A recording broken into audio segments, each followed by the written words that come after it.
The footage of the Tyre Nichols beating has been released, and a Tik-Toker explains to us why it's the result of white supremacy and racism. U.S. Air Force General predicts war with China by 2025.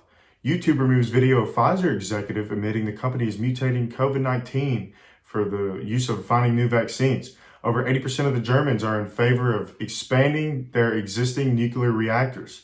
This is Anthony Pratt, and welcome to Sanity with Anthony.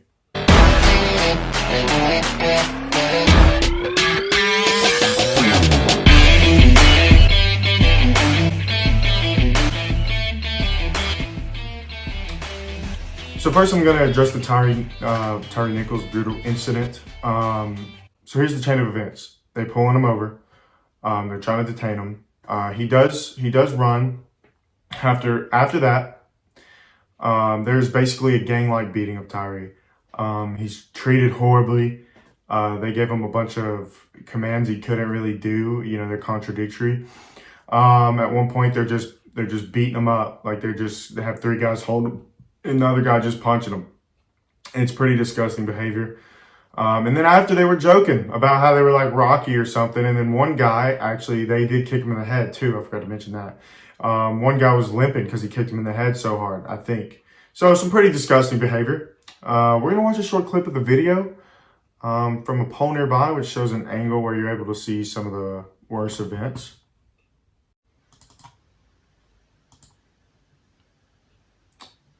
So you see they're holding him up. They're not making any attempt to put him on the ground to detain him. They're really just beating him up. It's just horrible, horrible behavior.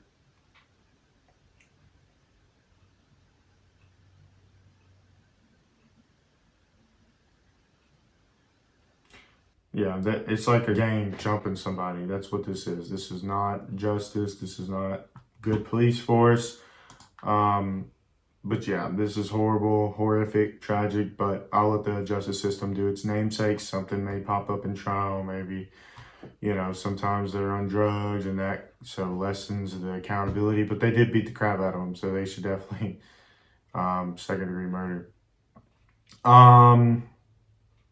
So we're about to watch a British TikToker explain how those 5 black police officers murdering a black man is still the result of white supremacy. So we're going to watch part of it, and then I'm going to just say what I want about it midway. All right, let's go.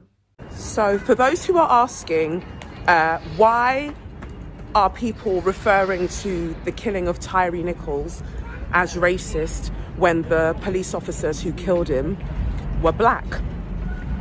And I'm going to try my best to explain it really, really quickly because I feel like it would need like a whole massive lecture. And at the end of the day, I'm not a historian. I'm just a baby girl. Basically, if you remember that the US is a former British colony, right? And in the 13th century, that was when we first heard of a constable being put in charge of keeping the king's peace. So the whole role of kind of that level of inception of policing came about because the king's property needed to be protected. And also that travelled over and was part of like how the US was run. Then the US was like, we don't want you, monarchy, piss off. And so that went, but they kept the idea of protecting the king's peace, as it were. And then we noticed that also in the colonies, if we're looking at the Caribbean, like Barbados and things like that, you had the slave codes. And so black people weren't necessarily allowed to protect themselves against the police watch at that time, or they weren't exactly called that, but basically these patrols, they weren't allowed to be armed. They just had to take whatever was given, and they were allowed to also be killed by these patrols. And so those patrols evolved over time. So that was, if we're talking about them times, we're talking about like the 1700s. And then all of that kind of evolved where the militia kind of and the patrolling system essentially became one, thus giving us the police force that we have today. So you need to consider the classist nature of the genesis of policing, which was, why am I promoting across town? Which was the constables that needed to keep the king's peace, as well as the racist notion of the patrols that needed to keep a hold of the enslaved people, and then when they were no longer enslaved, just to keep them in check because they weren't considered human. So inherently, the genesis of policing is classist and racist. So when you take that together, you understand that actually it's simply a manifestation of white supremacy. And so when you think about white supremacy, you then have to consider the fact that white supremacy does not need only those with white skin in order for it to be propagated and perpetuated and upheld. Okay, I'm going to stop it right there right now. So, okay, we went from the king's protectors, but we kept the same conception of protectors for the slaves, or I guess against the slaves. Then those two somehow combine to form the most evil, classist and racist mixture that then came up as white supremacy. By the way, I don't think white supremacy would have black people on their same level, you know, the cops on the police force. But then, I mean, like, so we got that doesn't make any sense. Okay, show me the law now that says pull over black people, treat black people differently. Because obviously, as we were going to see probably soon enough, if you don't follow those rules, if you don't follow, I mean, we have civil protections. If you don't follow those protections, you go to jail. If you're racist towards somebody, convicted, and it's obvious, you're going to go to jail. Now, yeah, I mean, I'm not saying nobody's racist anymore, but I'm saying that whatever she thinks is embedded somehow by like 18 generations ago, it's not, okay? Yeah, that's not, we're police. She would have to start arguing that every police force all around the world is inherently at least classist. But I can get, okay, I'm not with her at all. But if I would to jump on one of the boats, it would be the classist one, not the white supremacy, because they were black, okay? Now she could say that classism is inherently white supremacist, but no, that's just classism. Because if it was white supremacist, the classist inherently, why would there be black people perpetuating it? And they can't just perpetuate racism unwillingly. That's not how that works. You could argue the culture, but the numbers don't lie about, you know, who commits crime, who doesn't, that type of thing. So there is no racial bias in policing. Now, you might be able to point at an individual cop, yes, but especially not these guys. 5 black guys. Maybe at the very, very beginning, they were just going to do their job, but they're vicious, malicious people. So, yeah, that is obviously the oddball out. You know, it doesn't make national news every single day that somebody's doing that because it would be outed to the public, especially if it's happening in the city. Because, yeah, okay. All right, she goes on to compare what I assume is the Memphis Police Department to a parasite that has a mind of its own, or at least that has its own instincts, hive-minding all the police officers into doing its bidding, of perpetual racism and classism to form into white supremacy for the betterment of the parasite, or to keep the parasite alive. So let's watch the rest of it.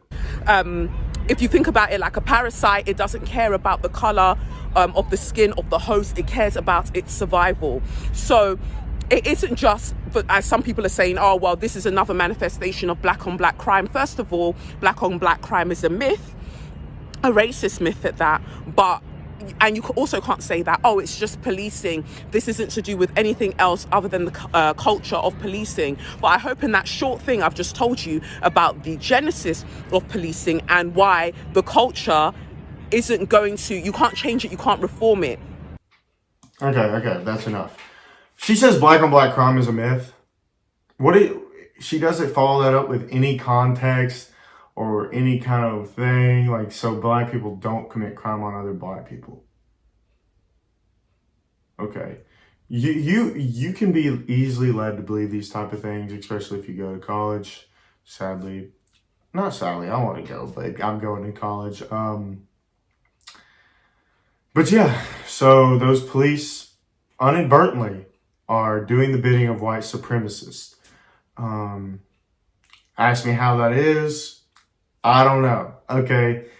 But you just got to stop it at the premise, it just because something was made. So, okay, let's say in Germany, there's an infantry unit, the first infantry unit. It was created by Nazis. Let's say that. So if they're in the infantry unit now, they're Nazis? Of course not. So, just like at one time, the presidency, the guy who held the office was probably racist. Does that mean if you're a president, you're automatically racist? I don't think so. So, let me know in the comments if you want to add anything to that or, yeah. So she goes on to say that you can't reform police. You just can't. You just can't reform police. Then follows that up that something needs to be done. So if you can't reform and something needs to be done, she's advocating abolishing it. So what way is she doing that? I don't know. But per usual, the TikTok Socrateses of the world get it absolutely wrong and have nothing good to offer society as far as culture, ideas, or anything of that nature. And they cover all their garbage up with a few good vocabulary words like Genesis. So that's what that is. So, okay, second story. The U.S. Air Force General predicts war with China by 2025. Four-star Air Force General Mike Minahan sent a memo on Friday, warning the officers he commands that he sees war on the horizon with China in less than 2 years.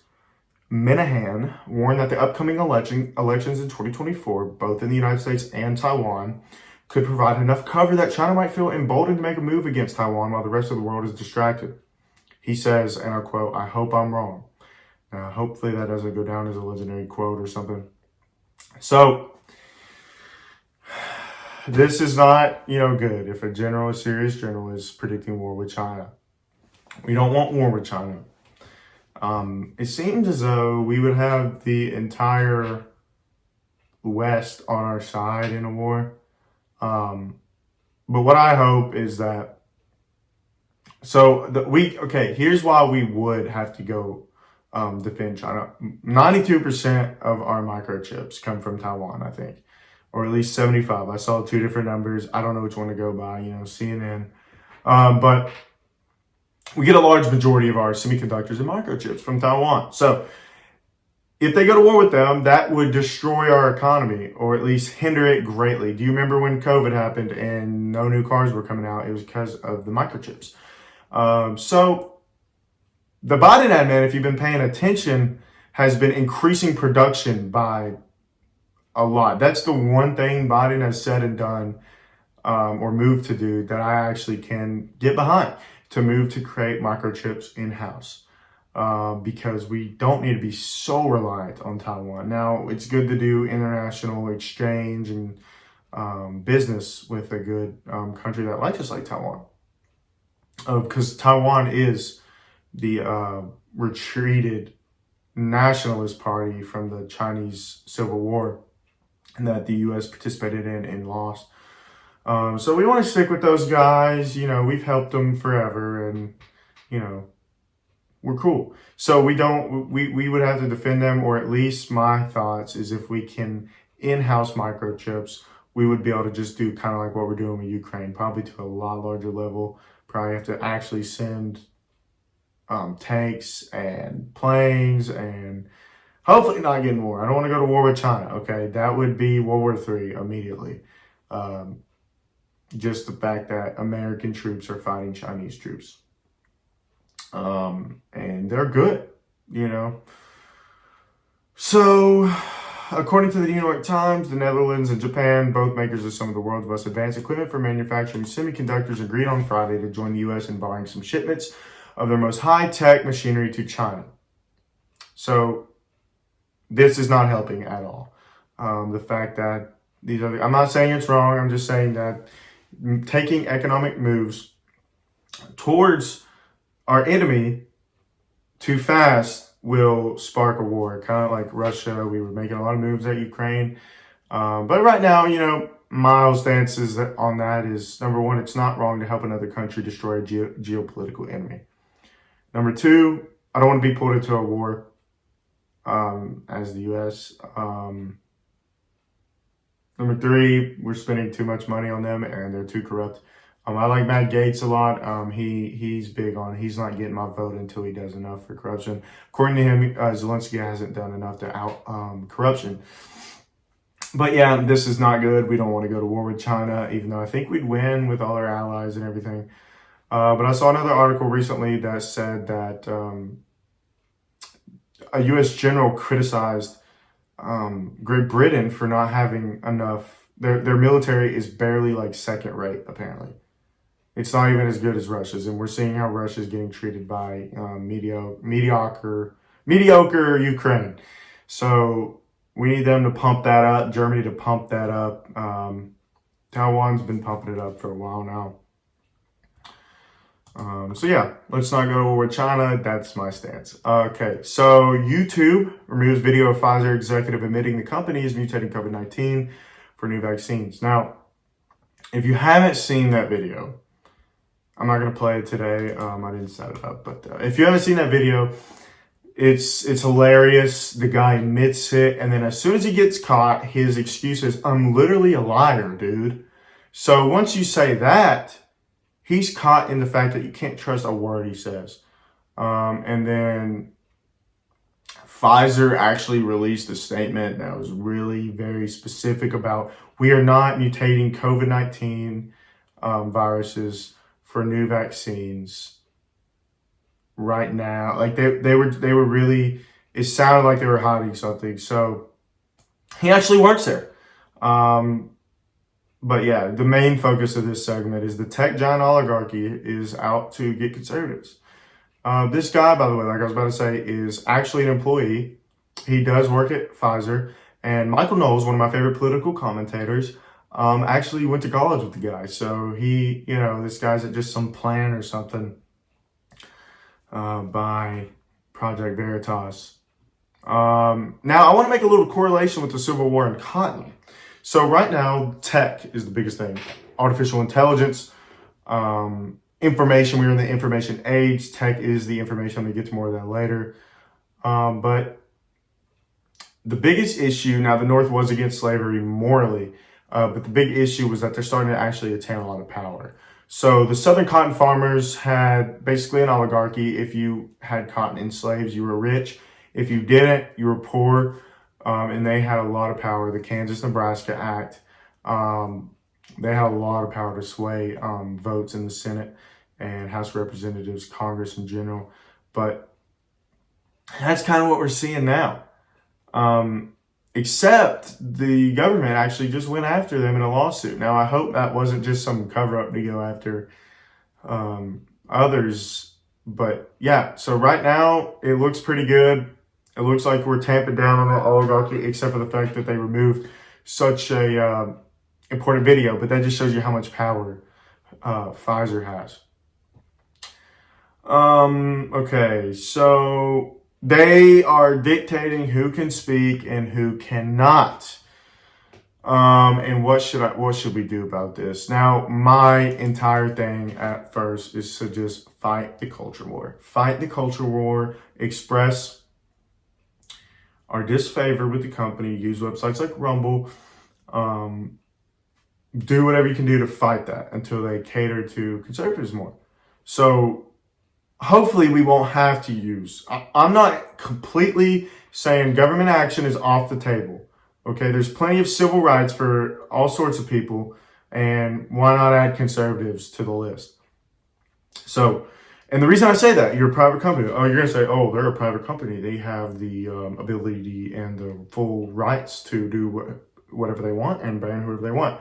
Create your own Twitter. Create your own YouTube. Oh, they did create Parler and you booted offline.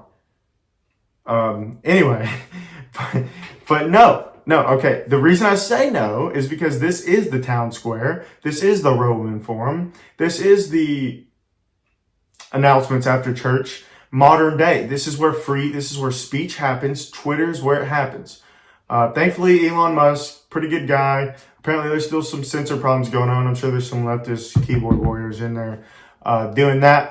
But yeah, so I hope we just fight the culture war, do some libertarian action to stop them from doing that. But if it has to, the government can come in and do it the right way where they can't actually branch out any power into it. Say, like, you can't just, if you say you're a speech platform, you can't ban people because you don't like their opinions or like what they uncover. You know, as a reporter, you're supposed to follow the story no matter where it leads, right or left.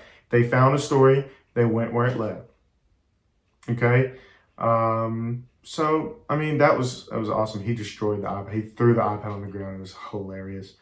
He also got pushed down. Hopefully, you know, won't have to use any government power. I usually don't like the government expanding, but sometimes it is necessary to use the government to step in.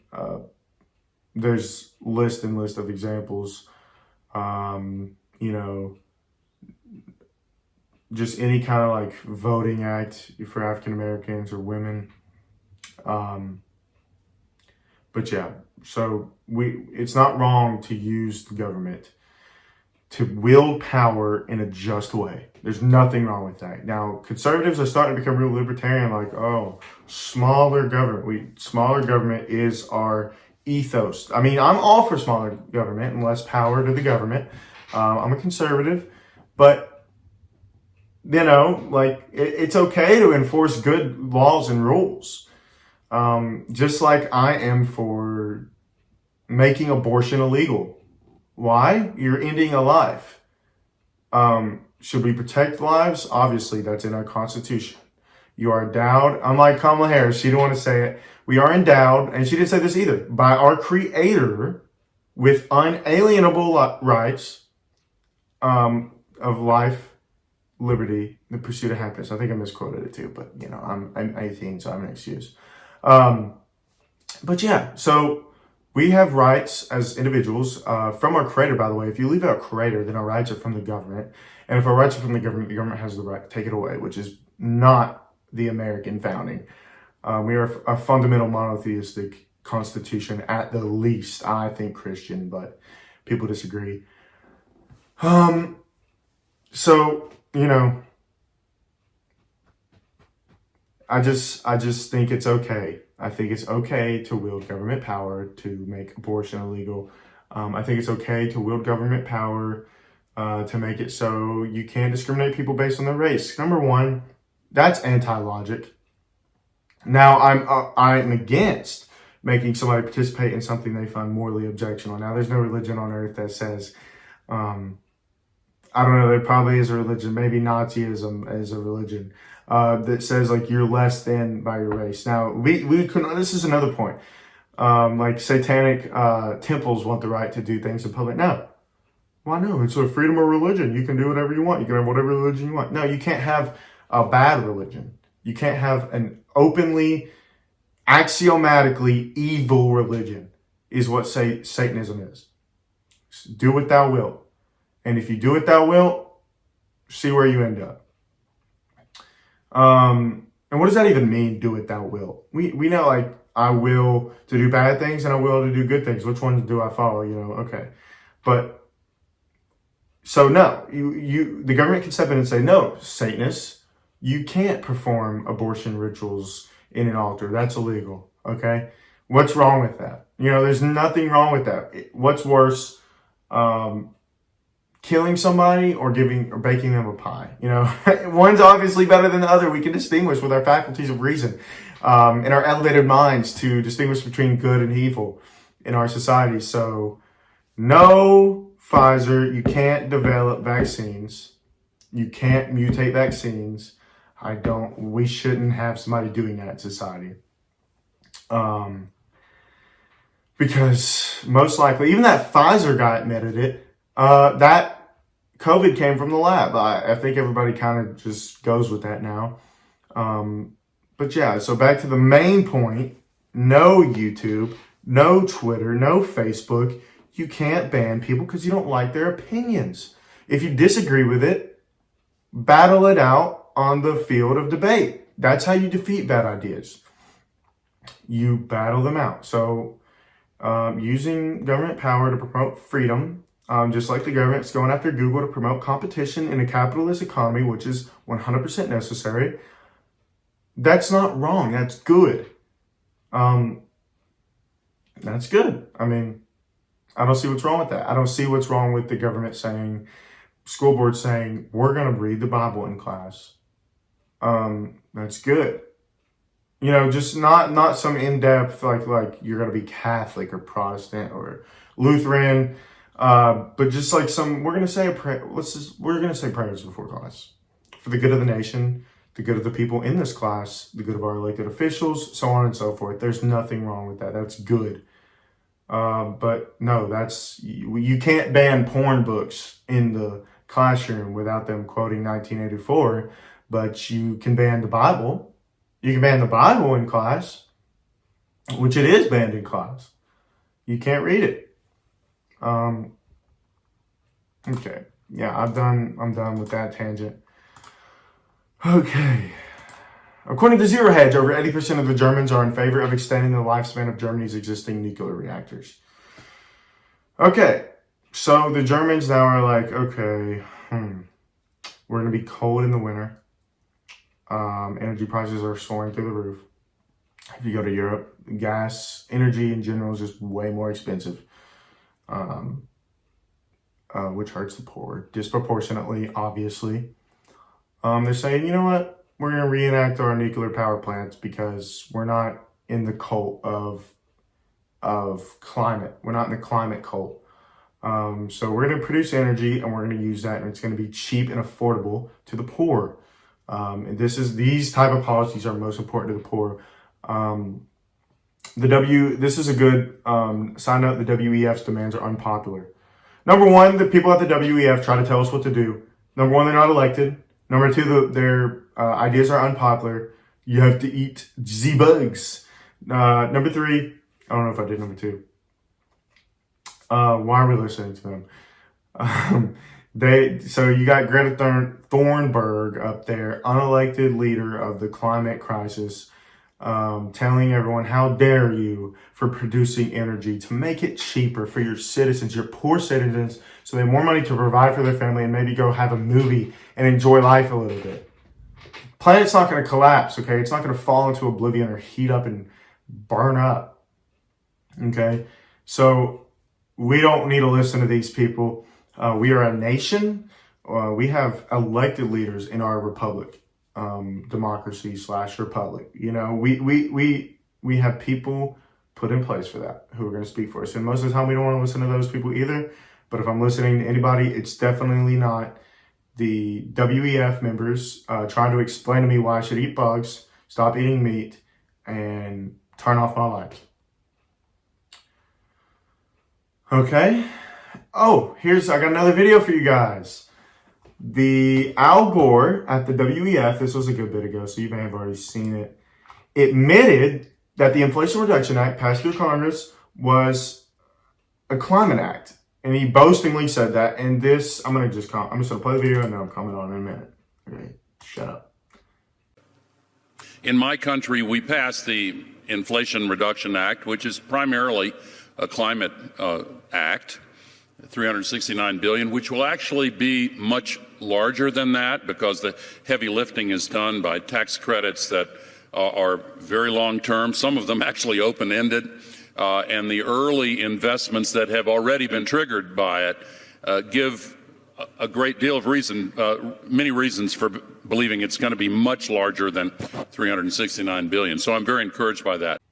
Okay, he just let the cat out of the bag there. So, yeah, the Inflation Reduction Act was about climate change. So Number one, you see how funny number one, he does think he's better than everyone there. But number two, he wants to, he's pandering to them. That goes along with what I just previously said. Number three, it reaffirms my narrative that this is the international liberal cocktail party, where they all brag to each other. Who cares about the climate the most? Who is forcing their citizens to not eat beef the quickest? Who's the most who's the biggest activist? So he's like, oh, in my country, we passed this bill, and guess what? It was about climate change. We have open-ended tax incentives. So he didn't, at first he said the quiet part out loud, and then he had to follow it up. Well, no, it's just tax incentives, tax credits, doing that. Maybe that's true, maybe it's not, but they're obviously just sucked up a whole bunch of taxpayer dollars just to, pay for the religious sacraments of the climate change religion. Sacrifice thy oil, thy coal, thy nuclear to the goddess of the earth, and thy will achieve climate holiness. I'm going to leave you guys with that. This is Sanity with Anthony, and have a great day.